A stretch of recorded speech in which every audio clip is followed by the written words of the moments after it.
terselami oleh setiap hati kami. Namun satu hal ku percaya, ada rencana yang indah, tiada terduga kasih-Mu.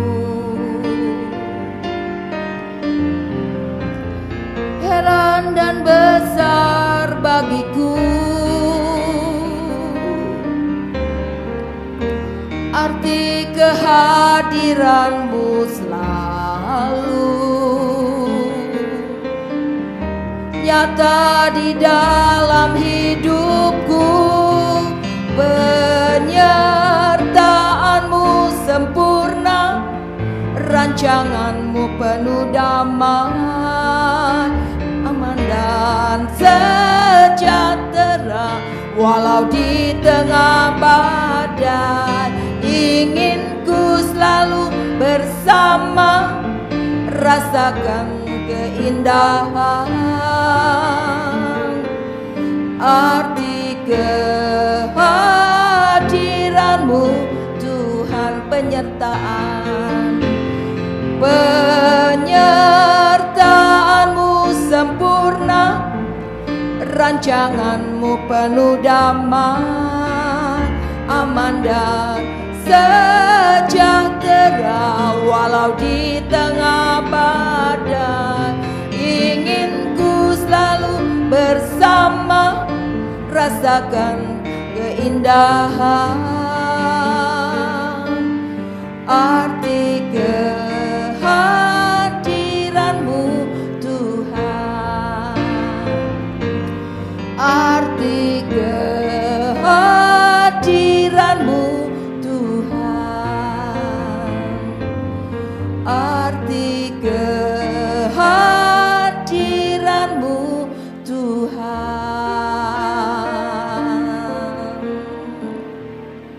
Sebentar kita akan bersama-sama mendengarkan kebenaran firman Tuhan. Shalom saudara kasih Tuhan, sidang Jemaat GBI Sion Kerawang, apa kabar? GBI Cabang Pisang Sambo Bekasi, apa kabar? Puji Tuhan, baik-baik semua ya. Dan semua umat Tuhan, para pelayan dan para hamba Tuhan, semua pemirsa yang menyaksikan dan mengikuti ibadah online dimanapun Anda berada, kita yakin, kita percaya Tuhan hadir dan memberkati ibadah kita. Haleluya. Bapak Ibu kasih Tuhan, hari ini Minggu tanggal 16 Agustus tahun 2020, minggu ketiga dalam bulan Agustus ini. Ya, kita bersama-sama akan membaca merenungkan firman Tuhan. Hari ini dalam khotbah saya beri tema dengan judul Milikilah iman yang bertumbuh. Ya, yaitu milikilah iman yang bertumbuh. Bapak Ibu kasih Tuhan, ya. Ada gambaran misalnya suatu pohon yang kita dapat mengetahui, ya. Pohon rambutan, ada pohon belimbing, ada pohon mangga dan banyak lagi, ya, pohon-pohonan yang dapat kita ketahui, ya. Pohon-pohonan itu Bapak Ibu kasih Tuhan berawal ketika ditanam dalam keadaan berbiji, ya.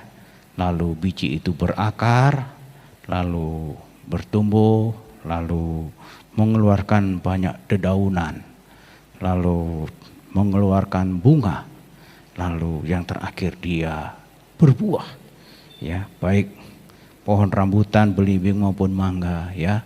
Dan akhirnya buahnya itu dinikmati oleh banyak orang, ya. Artinya menjadi berkat bagi banyak orang. Itulah Bapak Ibu kasih Tuhan, gambaran dari iman yang bertumbuh, ya. Nah Bapak Ibu kasih Tuhan, Dalam pendahuluan khotbah saya ini, saya pernah punya pengalaman, Bapak Ibu kasih Tuhan, untuk suatu kepercayaan, keyakinan, pengharapan itu tidak mudah.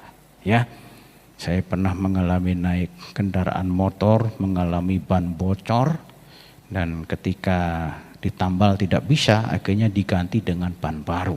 Ya, ternyata setelah ban baru itu dipasang selesai, ketika saya mau membayar kepada bengkel tambal ban itu, ternyata dompet saya ketinggalan. Saya tidak membawa uang, ya, dan ada hanya KTP, ya. Nah, ketika itu saya bilang kepada bengkel yang nambal ban, ganti ban saya itu, saya mau pulang sebentar, mau mengambil uang, ya. Ternyata di luar dugaan, pemilik bengkel itu berkata, "Pak, ya ditinggal SIM atau KTP-nya, ya, untuk suatu jaminan, Bapak Ibu kasih Tuhan, ya." Padahal hanya dengan 45.000, Bapak Ibu, orang itu bisa tidak takut kalau tidak dibayar, sehingga harus meninggalkan KTP atau SIM. Ya, padahal saya sendiri sering servis dandan di bengkel itu.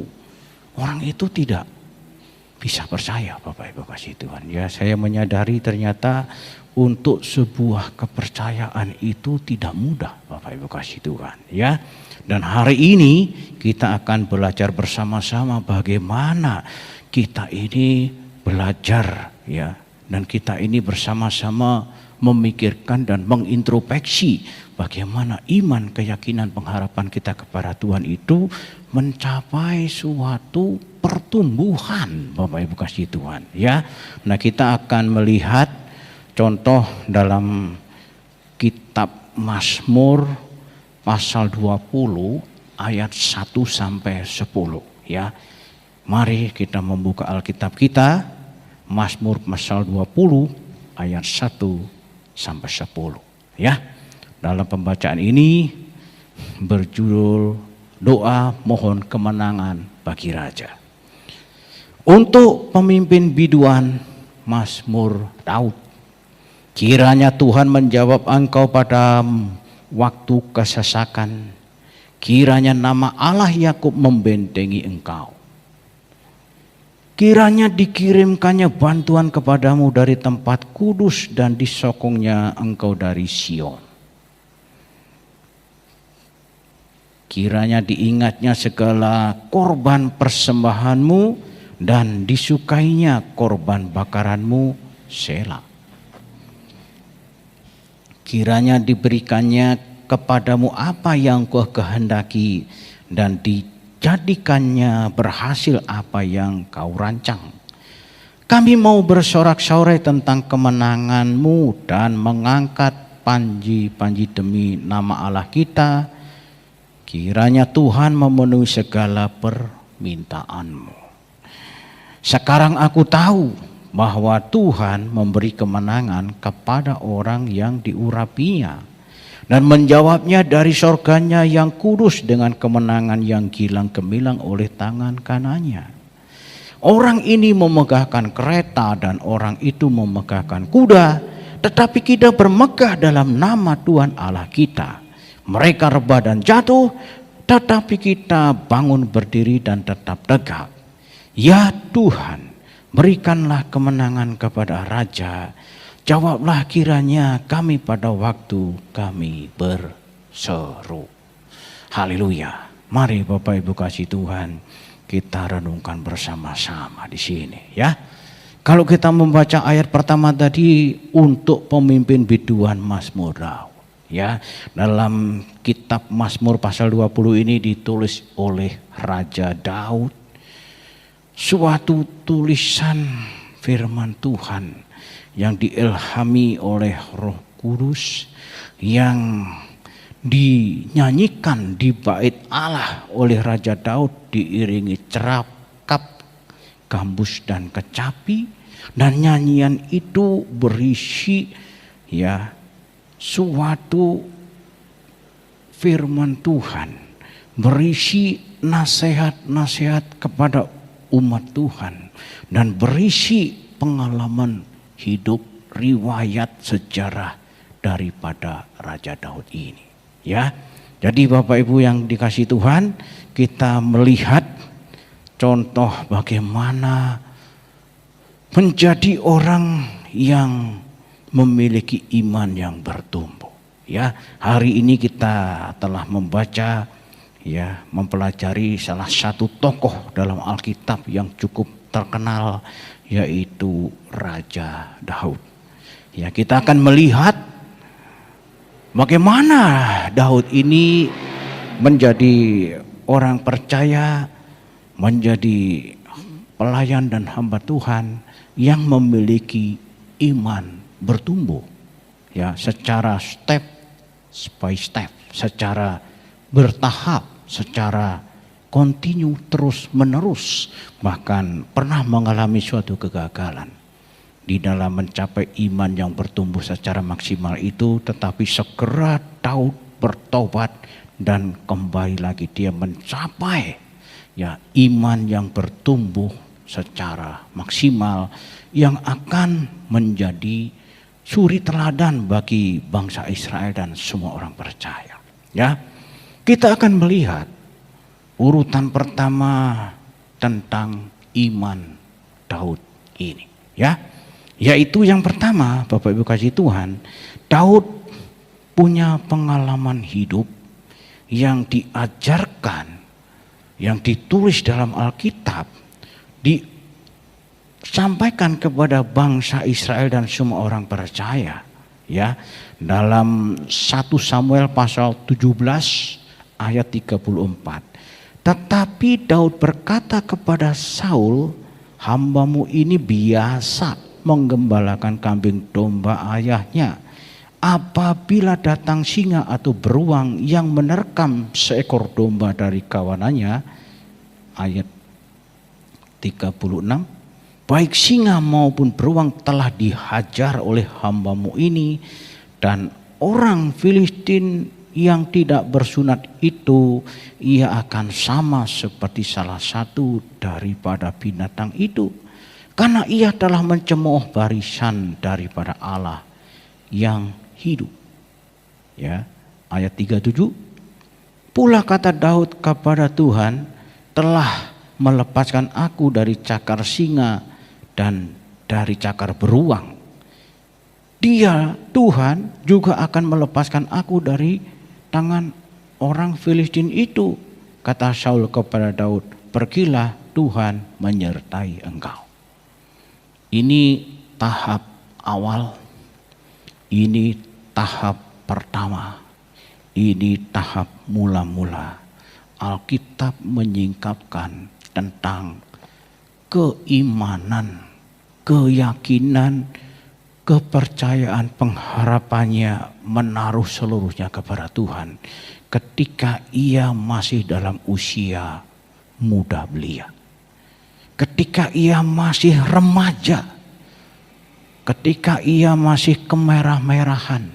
Orang sekarang bilang masih imut-imut. Bapak Ibu kasih Tuhan, ya, Daud ini memiliki 7 saudara. Daud merupakan anak yang bungsu.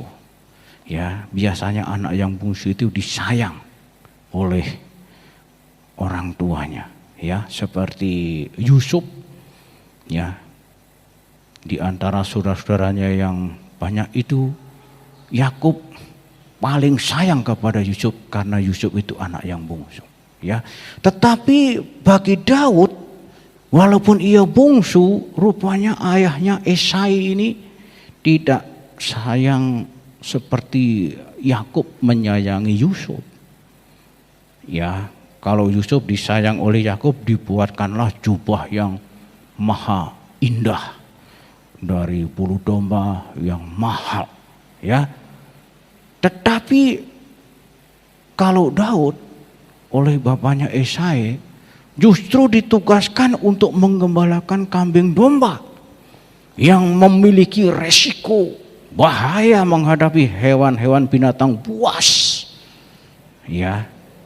Dan disitulah kita melihat pada masa-masa remajanya Daud mendapatkan tugas sebagai penggembala domba dilakukan dengan baik, dengan setia. Dia tidak menolak tugas dari ayahnya Yesai. Dia lakukan saja.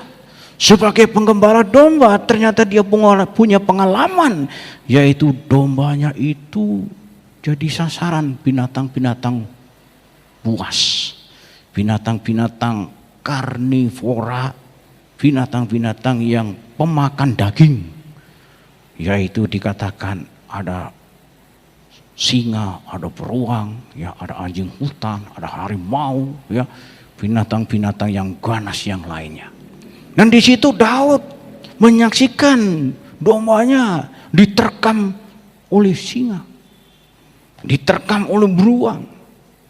Di masa remajanya, di tengah-tengah kesendiriannya, Daud dengan iman, dengan keberaniannya itu, dia berkelahi dengan binatang-binatang buas itu. Bahkan ditangkap singa itu, dipegang janggutnya, dipukuli dengan tongkatnya, dan singa itu kalah. Kenapa Bapak Ibu?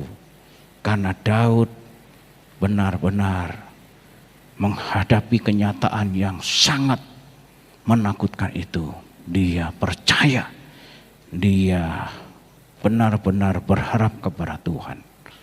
Dia sanggup memberikan perlindungan, memberikan kemampuan, keberanian dan kemenangan melawan binatang-binatang buas itu. Itu adalah tahap awal Bapak Ibu kasih Tuhan, tahap pertama.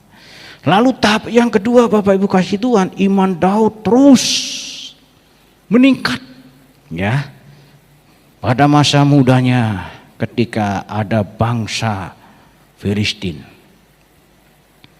ada pemimpin bangsa Filistin keturunan manusia raksasa, yaitu Goliat, ya, yang sangat diandalkan, sangat disanjung-sanjung, dihormati, dihargai sebagai pahlawan pemimpin bangsa Filistin, karena Goliat ini keturunan manusia raksasa, ya, dan memiliki jari-jari, tangan kanan jari-jarinya 6, tangan kiri jari-jarinya 6, kaki kanan jari-jarinya 6, kaki kiri jari-jarinya 6. Karena keturunan manusia raksasa yang memiliki jari-jari lebih daripada manusia biasa. Orangnya tinggi besar. Dan disitulah ketika masa mudanya Daud memiliki tantangan, ya, ketika Goliat menampakkan diri menantang bangsa Israel. Siapa orang yang berani melawan Goliat? Siapa yang berani mengalahkan Goliat? Maju berkelahi satu dengan satu. Di situ Bapak Ibu kasih Tuhan, dalam kitab Samuel diterangkan, 1 Samuel itu ternyata bangsa Israel tidak ada yang berani. Bahkan Raja Saul, pemimpin bangsa Israel yang dikenal orang yang tinggi dan gagah, pemimpin bangsa, Raja Saul pun tidak berani. Diejek, diolok, dihina, dicemooh. Bangsa Israel tidak ada seorang pun yang berani.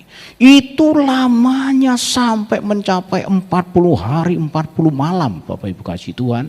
Bangsa Israel tidak ada seorang pun yang berani melawan Goliat. Bahkan justru sebaliknya, bangsa Israel dilanda mengalami tekanan, ketakutan luar biasa. Satu bangsa ditantang satu orang. Justru bangsa itu ketakutan semua Bapak Ibu kasih Tuhan. Dan disitulah Daud pada masa mudanya, dia punya pengalaman. Oh Tuhan, waktu saya masih remaja imut-imut kemarah-marahan, aku ini disertai Tuhan. Bisa melawan, bisa mengalahkan beruang, anjing hutan, harimau, singa. Aku yakin, aku percaya, aku akan bisa mengalahkan Goliat itu.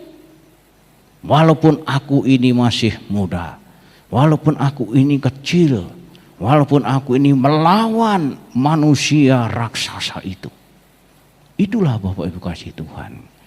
Pada tahapan kedua, Daud punya iman lebih besar lagi, lebih meningkat lagi. Bapak Ibu kasih Tuhan. Dikatakan 1 Samuel pasal 17 ayat 40. Lalu Daud mengambil tongkatnya di tangannya. Dipilihnya dari dasar sungai 5 batu yang licin dan ditaruhnya dalam kantung gembala yang dibawanya.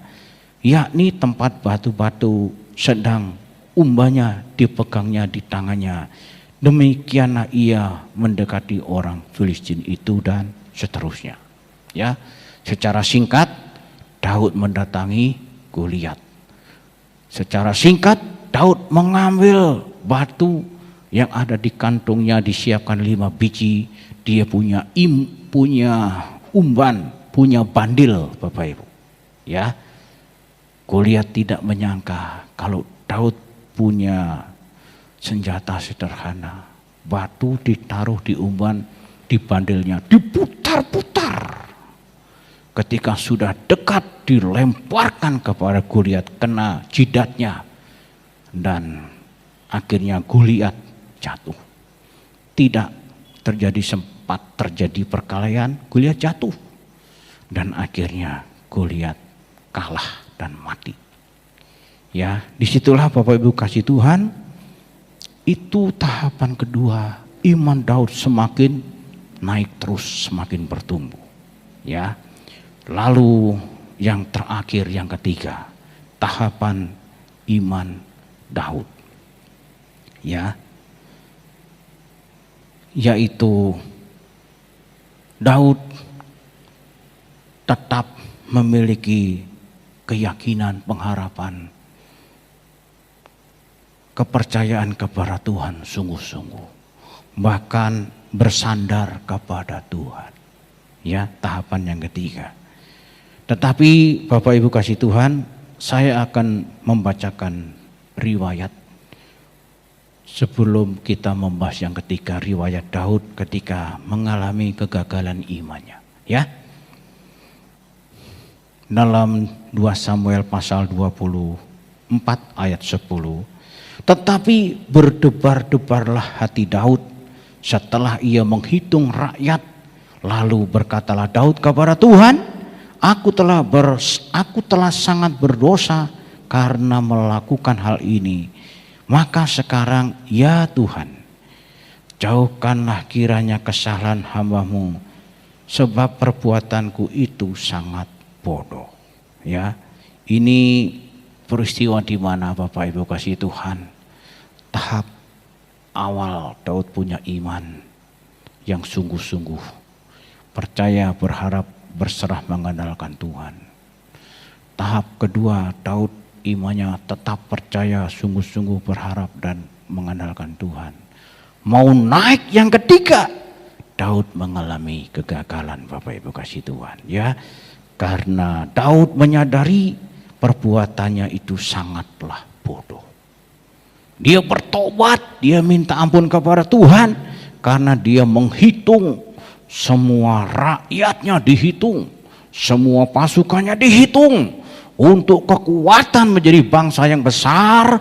Daud menjadi raja, dia akan mengandalkan rakyat dan tentaranya untuk menghadapi segala tantangan musuh-musuh dari bangsa-bangsa lain itu.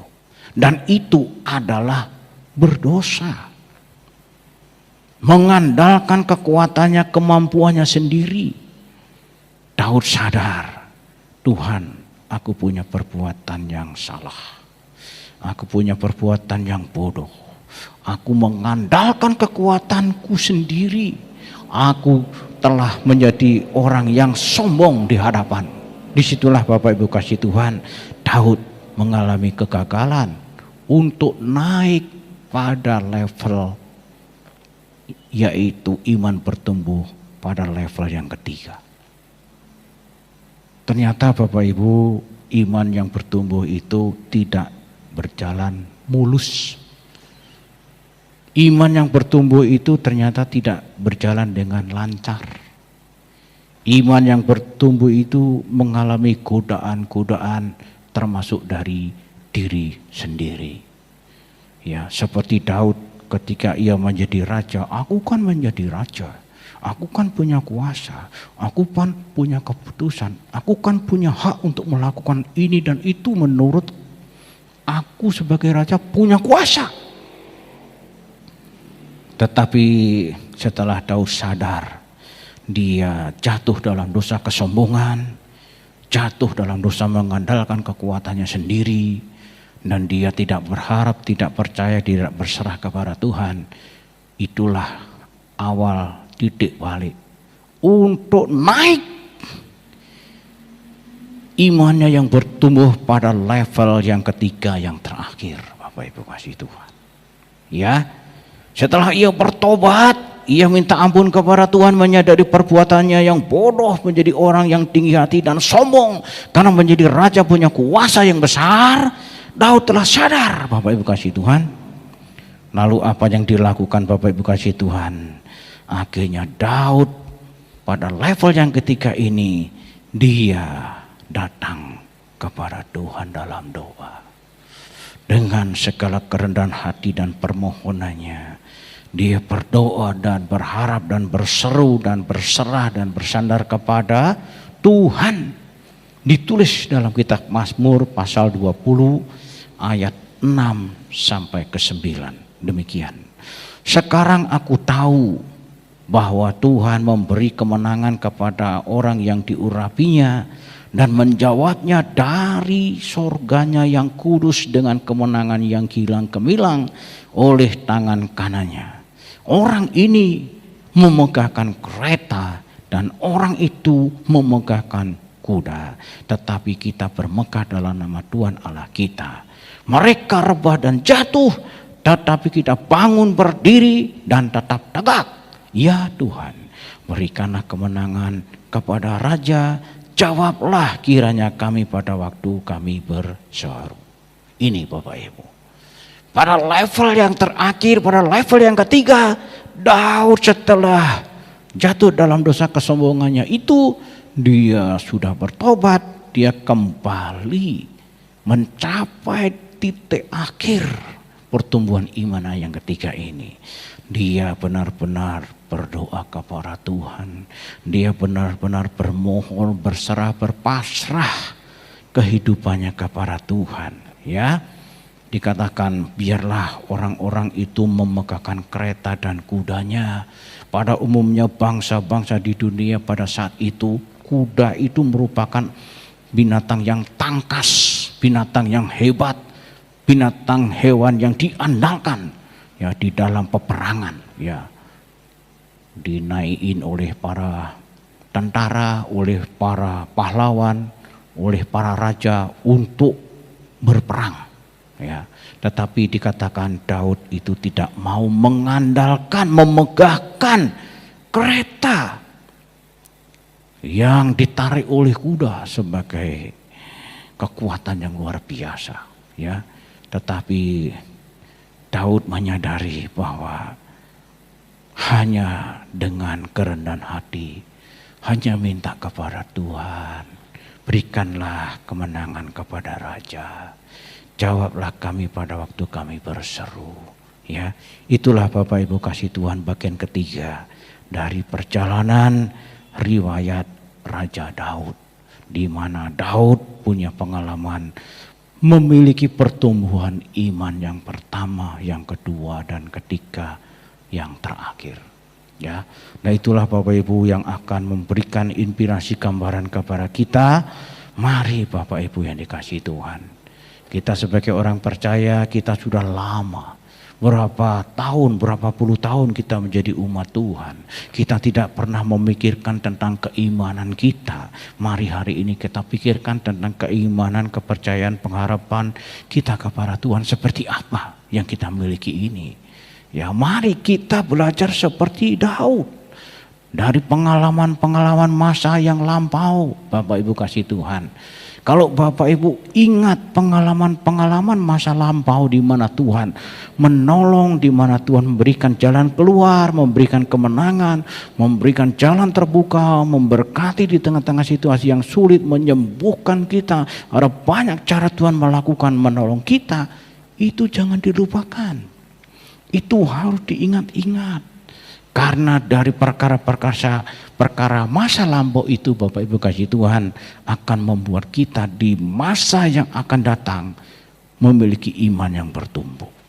Ya, bagaimana Bapak Ibu kasih Tuhan supaya kita bisa memiliki iman yang bertumbuh? Ya, yang pertama, mempercayai Tuhan yang berdaulat dan yang berkuasa dan menurut kehendaknya. Ya.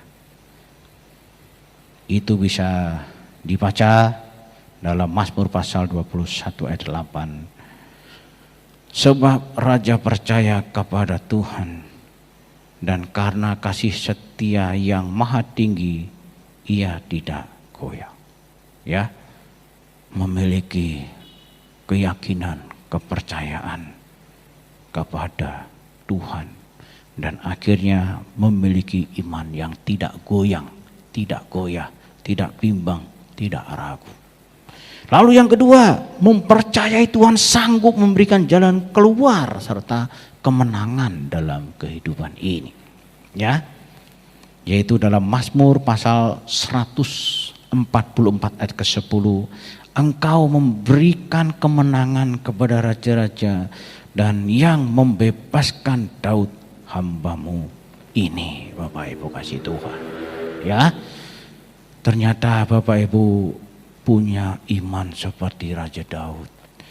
Kemenangan demi kemenangan. Dari masa remaja, pemuda, bahkan sampai menjadi raja, menjadi penguasa, menjadi pemimpin tertinggi di suatu bangsa. Daud tetap dia mempercayainya. Tuhanlah yang sanggup memberikan kemenangan demi kemenangan itu. Ya.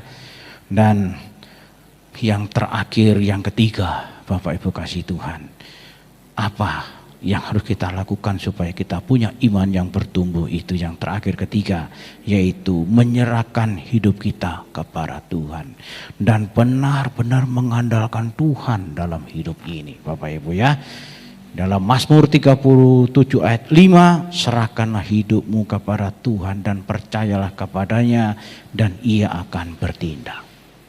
Ya, jadi Bapak Ibu kasih Tuhan, dalam tulisan-tulisan kitab Mazmur ini, ya, firman Tuhan yang telah diilhamkan melalui Roh Kudusnya kepada Raja Daud, dia sebagai seorang penyanyi, dia sebagai seorang pengajar, ya, di bait Allah mengajar umat Tuhan. Tulisan firman Tuhan dinyanyikan, diajarkan supaya dipahami oleh bangsa Israel, supaya diimani, supaya dia mengalami, supaya dia merasakan tentang apa yang telah dilakukan Tuhan luar biasa dalam kehidupan umatnya ini. Ya, Bapak Ibu kasih Tuhan, serahkanlah hidupmu kepada Tuhan. Ya. Dan percayalah kepada Tuhan. Dan yakinilah Tuhan sanggup bertindak menurut cara Tuhan. Menurut kehendak Tuhan. Menurut waktunya Tuhan.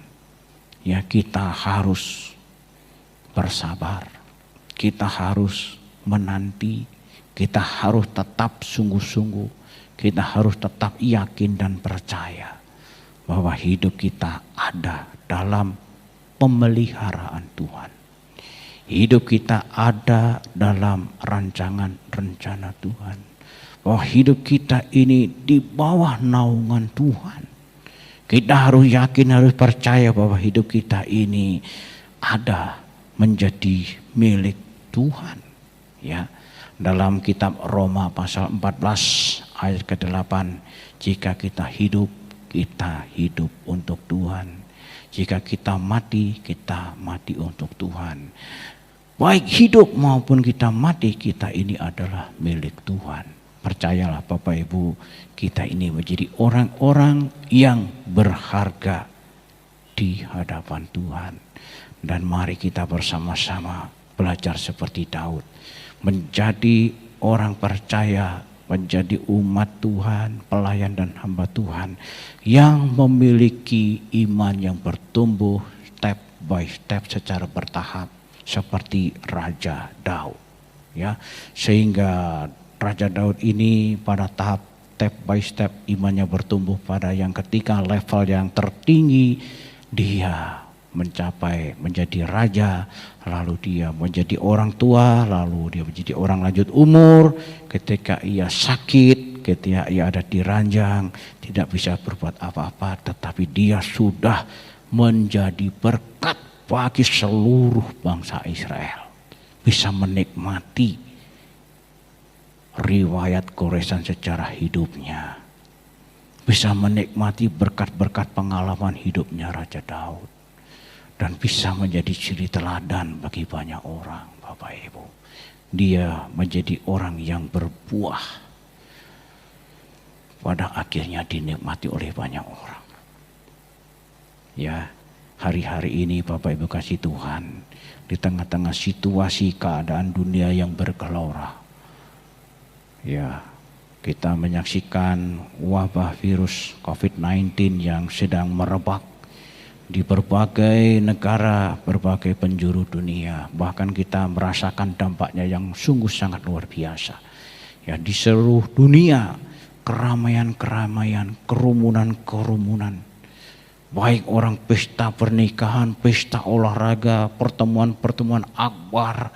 Ya, semua dibatasi karena orang sedang takut dengan tertular virus COVID-19 ini. Ya, bahkan di mana-mana orang harus menggunakan masker. Bahkan kita menyaksikan berdampak kepada ekonomi, kesulitan-kesulitan hidup. Problem perusahaan-perusahaan mengalami kebangkrutan dan sebagainya. Bahkan negara-negara mengalami krisis ekonomi. Ya. Itulah Bapak Ibu yang terjadi menghadapi situasi di zaman akhir ini tidak mudah. Tetapi kita harus menghadapinya dengan iman yang bertumbuh. Kita harus yakin dan percaya, Tuhan, hidupku ini ada di tangan-Mu. Karena aku menyerahkan hidupku kepadamu. Karena aku percaya kepadamu Tuhan. Karena aku punya pengharapan kepadamu ya Tuhan. Engkau memiliki cara yang unik, yang ajaib untuk dapat menolong dalam hidupku. Amin buat firman Tuhan. Engkaulah perisai